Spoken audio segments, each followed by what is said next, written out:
বল্লাখালী মেলা থেকে মালদহ অভিমুখে ফেরার সময় 512 নম্বর জাতীয় সড়কের গাজলের দেউতলা এলাকায় দাঁড়িয়ে থাকা এক পিকআপ ভ্যানকে বেপরোয়াভাবে ধাক্কা মারার অভিযোগ উঠল এক ছোট গাড়ি চালকের বিরুদ্ধে। ওই সড়কের পাশেই বসেছিল এক ব্যক্তি। ওই ধাক্কায় সেও গুরুতর জখম হয়। তাকে গাজল স্টেট জেনারেল হাসপাতালে ভর্তি করা হয়েছে।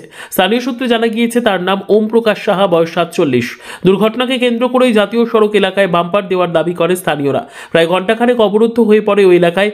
ব্যাপক যানজট হয়। পরে গাজল থানার পুলিশ প্রশাসন খবর পেয়ে ঘটনাস্থলে এসে পরিস্থিতি নিয়ন্ত্রণ করে।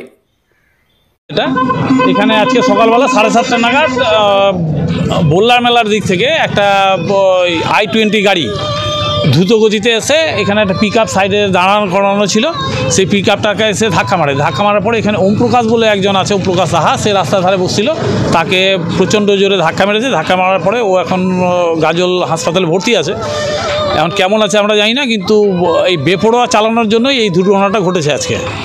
এখানে বাম্পারের ব্যবস্থা কিছু নাই এবং অত্যন্ত রাস্তাটা জনবহুল হয়ে গেছে আর গাড়িগুলো প্রচুর চলছে।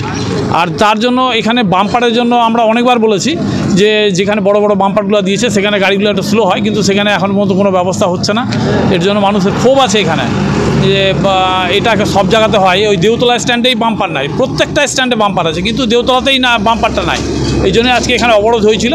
এবার আমরা প্রশাসনের কাছে আবেদন করছি যে এইখানে বাম্পারের বা এখানে রাস্তায় চলাফেরাতে মানুষের যে সুরক্ষার যে ব্যবস্থাটা আছে সেটা প্রশাসনের পক্ষ থেকে করবে, এটা আমরা আইসি আর কি। এলাকার প্রায় ঘণ্টাখানেক এখন কোথায় আছে তো ওটা তো খবর পাওয়া যাচ্ছে না।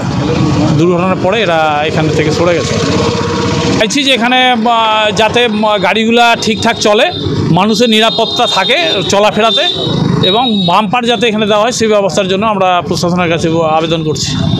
এটাই দাবি আছে। বিজয় ভট্টাচার্য, এই এলাকাতেই।